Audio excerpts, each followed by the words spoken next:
Who here listens or watches the podcast on a regular basis? Okay, great. Thank you so much for coming. So you know our traditional open is me and Marianne telling each other who we are, but we have a special guest here today. So welcome to the Media Odyssey Podcast. That is Martin Trickey. And that is Evan Shapiro. Let's get into it. Martin, you work at a company called Zoo 55. I do. Which is part of ITV. Yep. Which launched almost exactly a year ago. Yeah, just over a year ago, yeah. And so how's it going? No, good, huh? No, it's going really well. It's just been quite hard work. I think I was just like, it was. You thought it was going to be easy? No, I didn't think it was going to be easy. But no one said it was going to be this hard. I did. I told you it was going to be. No, it's just been a lot of hard work, but that's good. It's better to be busy. I mean, it's been full on, but utterly brilliant. I'm absolutely loving it. So, and I'm still here, which is a year on, which was, after. Well, that's good news for them and you. Yeah, well, definitely for me. So what the fuck is Zoo 55? Okay, just the quick sales pitch. So Zoo 55 is the digital distribution arm of ITV Studios. So the studios. Fundamentally, but we work really closely with the network business as well. And it's based on three main pillars. One is social video, which is YouTube, Facebook, putting up our archive, putting up content, putting up other people's content, and monetizing that on those platforms. But also, there's a job to be done around marketing of the shows we have, and the kind of interaction between the two. Because what's marketing and what's revenue, it all gets quite blurry, to be honest. But we're happy as long as there are eyeballs on our shows and our IP. So there's that piece. Then there's also the fast world as well, which I was quite new to when I joined, but that's been a real learning for me to look at the fast business, which is incredibly complicated with multiple different stakeholders. Yeah, it's not like YouTube where you just put something up. You have to go around from OEM to OEM. Yeah. There's a lot of deals, lots of people to meet, lots of conversation to have, but that's been absolutely fascinating. And then the third part is the games business, which is brilliant as well. So that splits down into two bits. One is the games licensing business, so we take our intellectual property and license it out to games developers, and they make games out of it. So, for example, the Love Island, which is still huge. It was the number 8 most downloaded game in the US last year, which is insane. But there's also we now have a studio, Metavision Studio, which builds stuff in Roblox and Fortnite. So a couple of examples. So that they do agency work. So I love this. So Mentos. Yeah. The stuff you put in Coke to make it explode. That's exactly it. Yeah. Because you could say the sweet you eat. No one thinks that. It's the thing you put in a cola bottle and it explodes. I mean, they do taste good. Yeah. This is more fun. Totally. And if you were in Fortnite and you were Mentos, well, obviously what you're going to do is make a bazooka, which is like a giant tube of Mentos attached to a giant tube of cola, and you can go and blow shit up, really. So that was great. And also, they take our IP and our shows and put it into Roblox. So Hell's Kitchen is crushing it in Roblox. Yeah, it's doing incredibly well. Which is really amazing. I talked to Ruth about this, Ruth Berry, who runs ITV Studios, and I asked her, did you expect Graham Norton to be a star in Roblox? She's like, absolutely not. What, you mean Gordon Ramsay? Gordon Ramsay, sorry. That's all right. I mean, Graham, I'm sure he would be a star in Roblox. Sorry. That's okay. All the Brits look alike to me. But Gordon, I mean, they all begin with G, yeah. Right, exactly. But did you expect that kind of reaction out of that IP on Roblox? Because in my mind, although Roblox is aging up, it is. It is still a young person's platform, but he's a massive star there. No, he is a massive star. I mean, I think, especially in the States, is it season 25 of Hell's Kitchen is going out. So he is an incredibly well-known person and celebrity. But I mean, so that helps. But let's face it, it's quite good fun chopping. Yeah.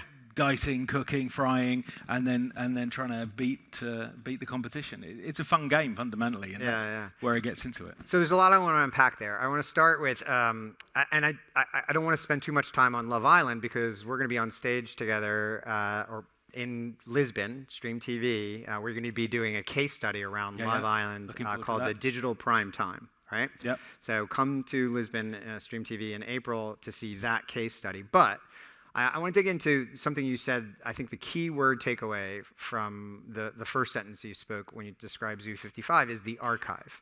Yeah.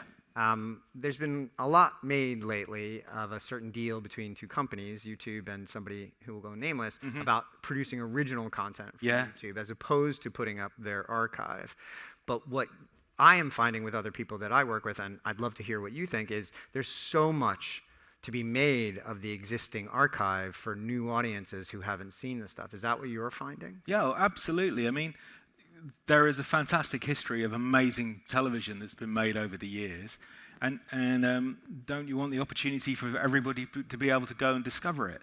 If you think back to, I think back to my youth, I would watch last year.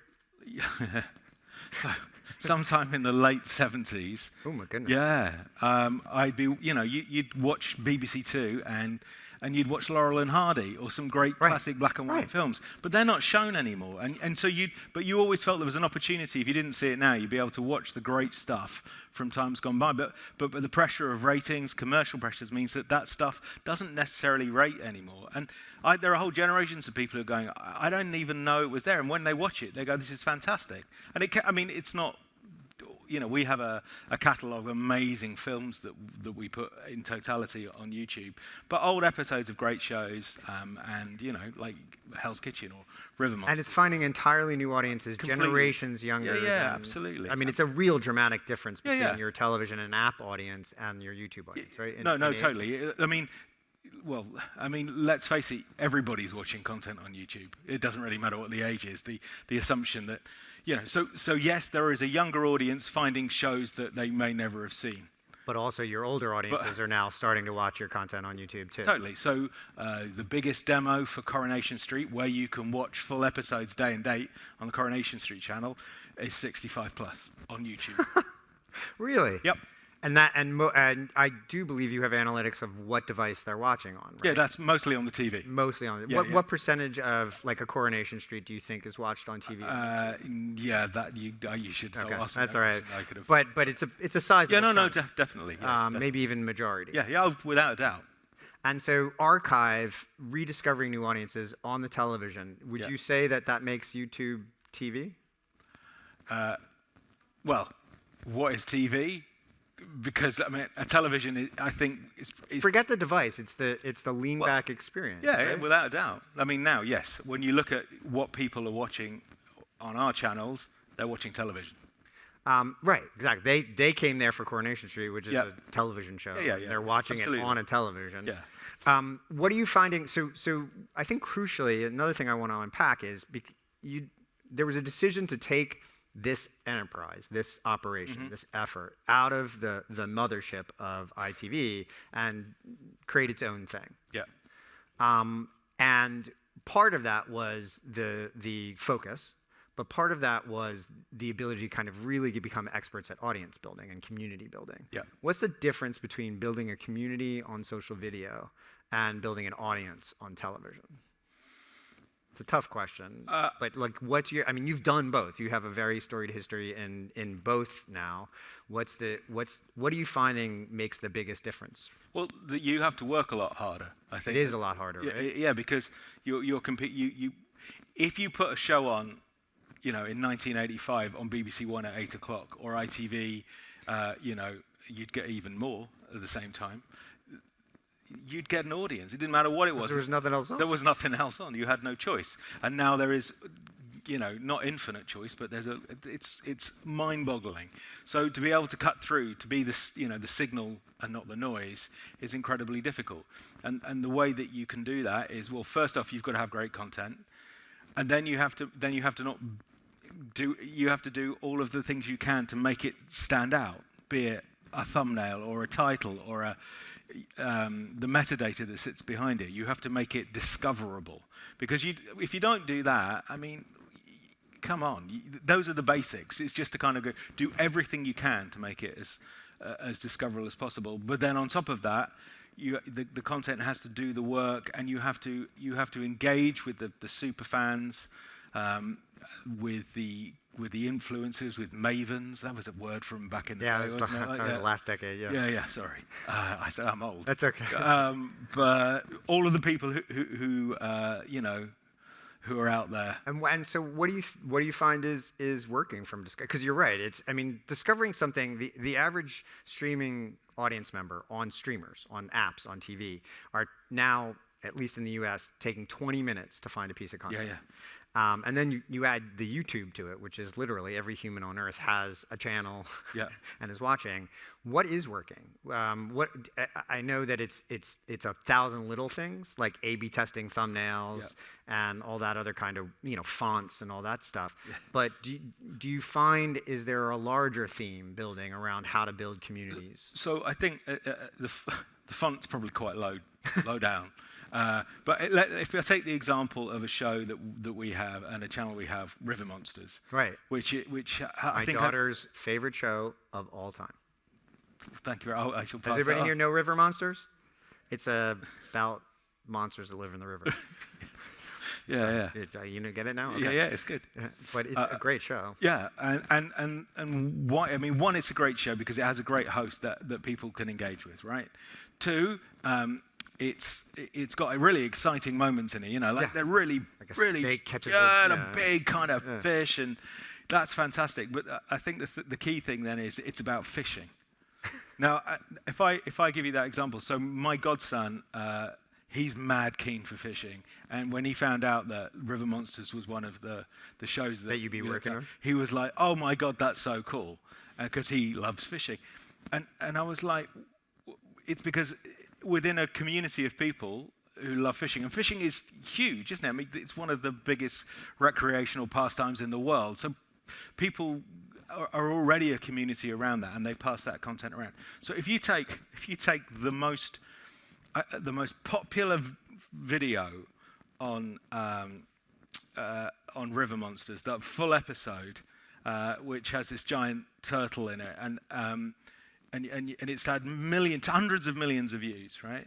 And then you look at it and you go, where's the spike? And it isn't at the beginning. No. It's in the middle, and the bit, and I can't believe the bit that is most shared, right?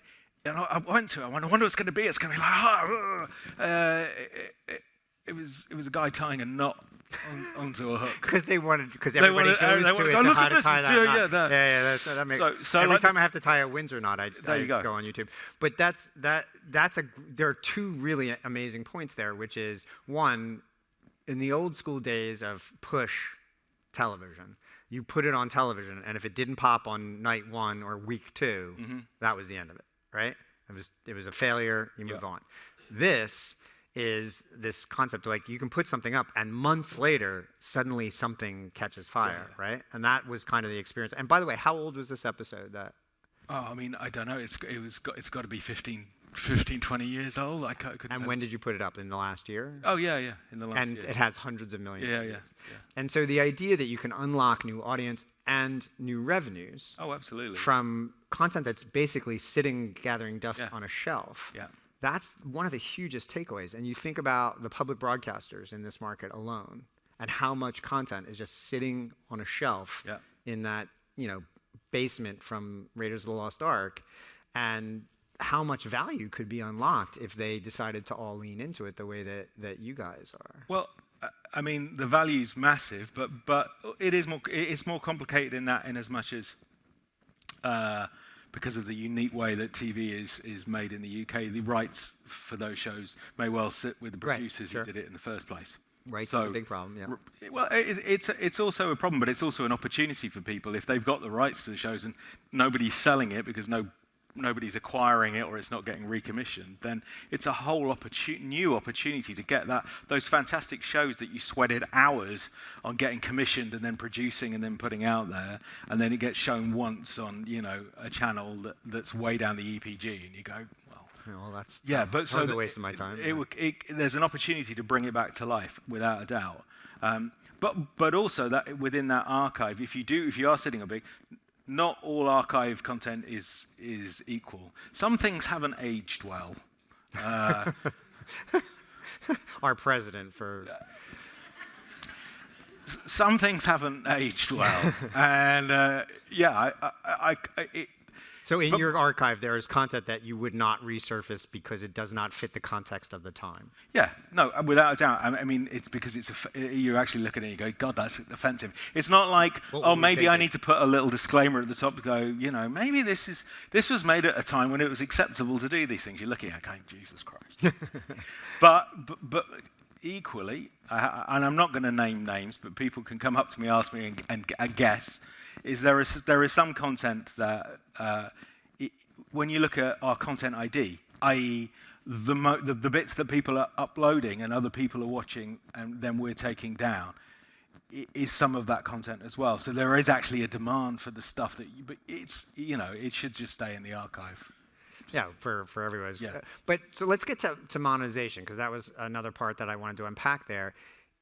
It's not a one-for-one. So you're not going to necessarily trade out the advertising you're losing on the broadcast because viewership is going down for the same amount on YouTube. It's just not how that platform works. No. Plus, you have the split with YouTube, which is typically 45%.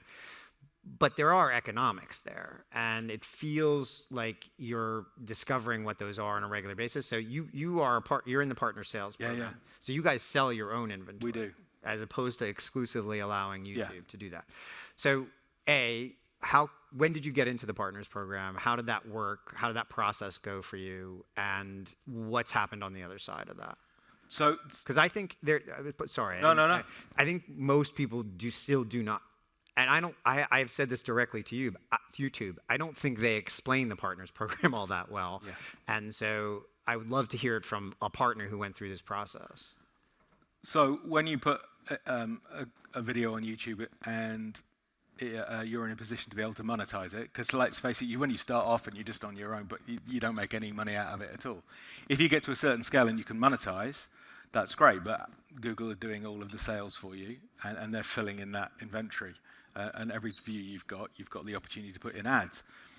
Partner sales is whereby you've reached a scale and you have a CMS, a content management system with multiple different channels in it, and it's reached a scale where they go, do you want to be part of the partner sales program?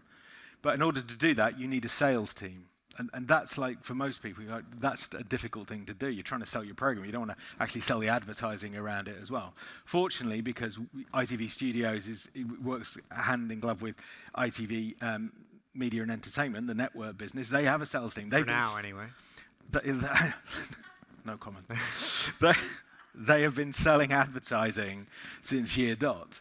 And it was, for them, it was not a heavy lift.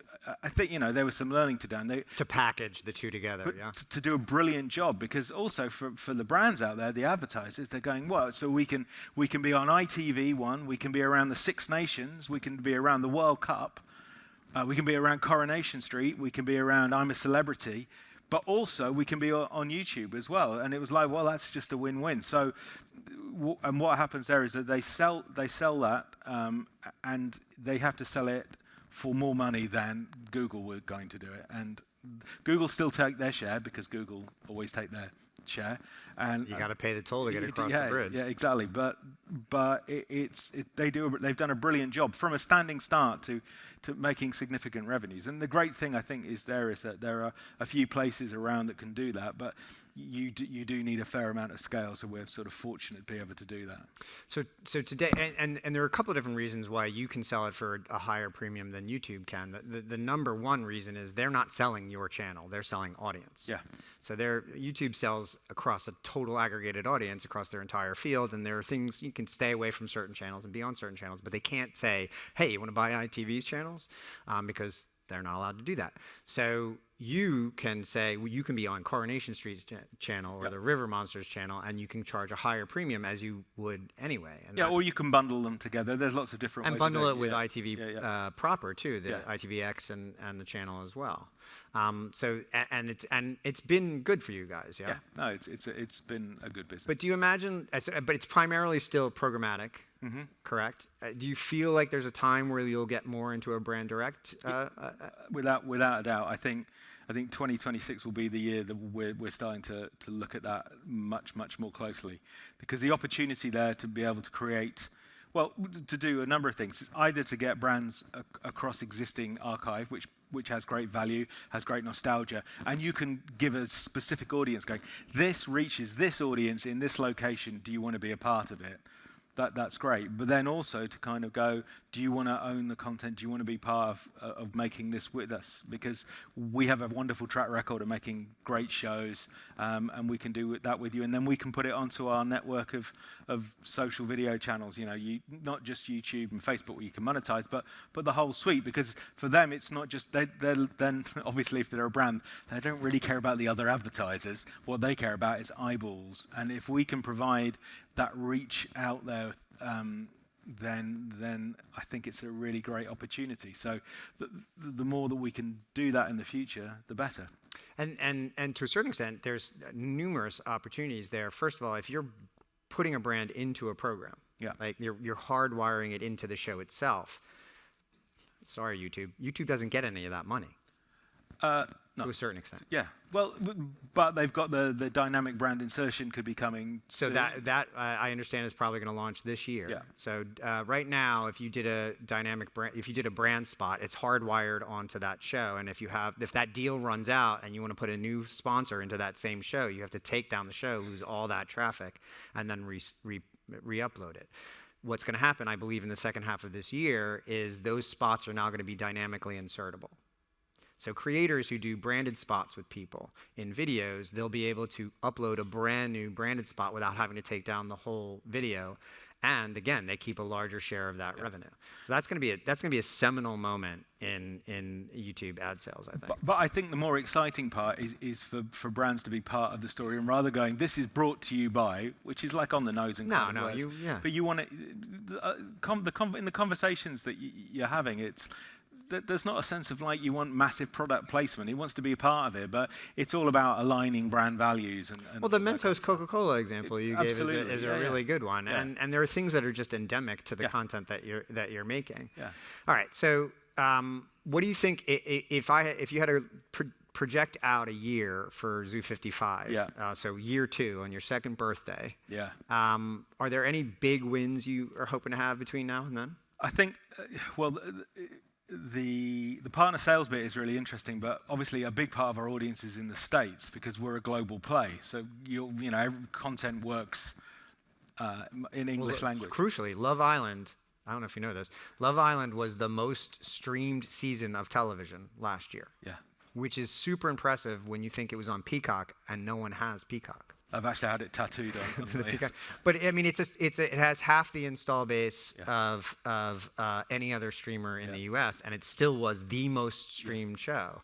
It's really impressive. So there is a massive opportunity for you guys in the States there. And I think we want to be able to do more in terms of owning that inventory, the sales opportunity in that, which is interesting, and working more closely with those partners to try to maximise the value. So I think for us, the States is a big growth area for us because the UK audience, the UK environment, and you're probably going to touch on this evening, later today, is quite different to the States. Yeah, well, and they're super fucking old to begin with. It's from a generational standpoint, but there's so much free television here. Yeah.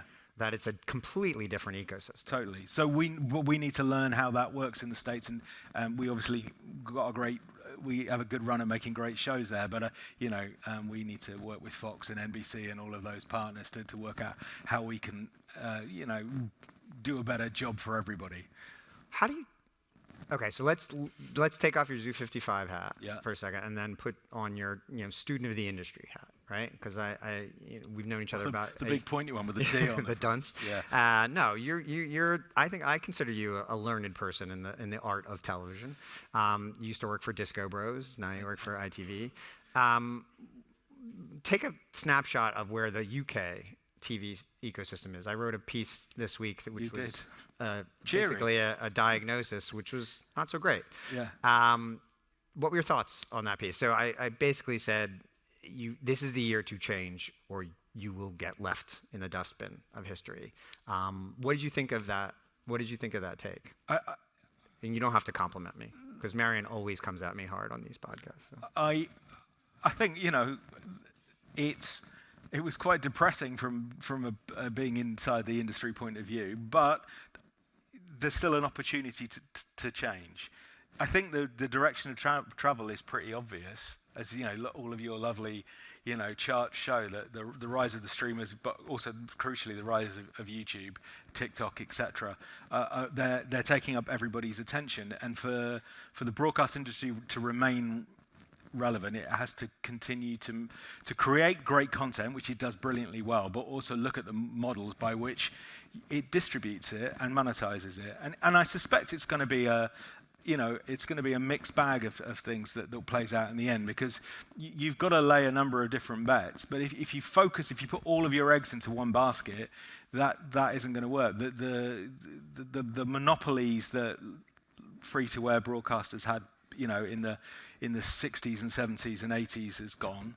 That's never going to come back again, unless the only way that can happen is if there's some new technology which brings in something that only they can do. Because let's face it, the broadcast as a thing is kind of a blip in history.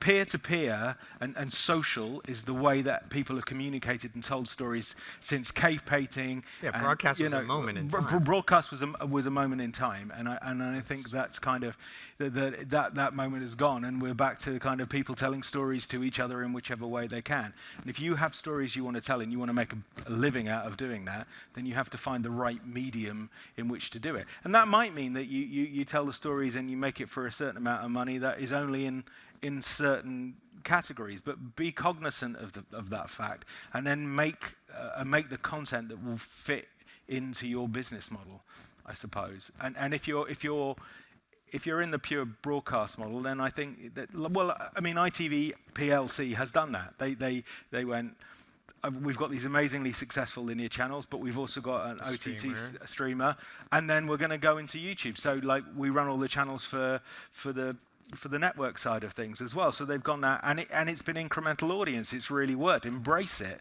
go for it, because if you don't, then it's probably not going to work. Yeah, out so well. the premise the piece had, and I'll be talking about this at 5 o'clock today, right here on this stage, is that I think everybody thought that streaming would replace television, that it would be a one-to-one swap.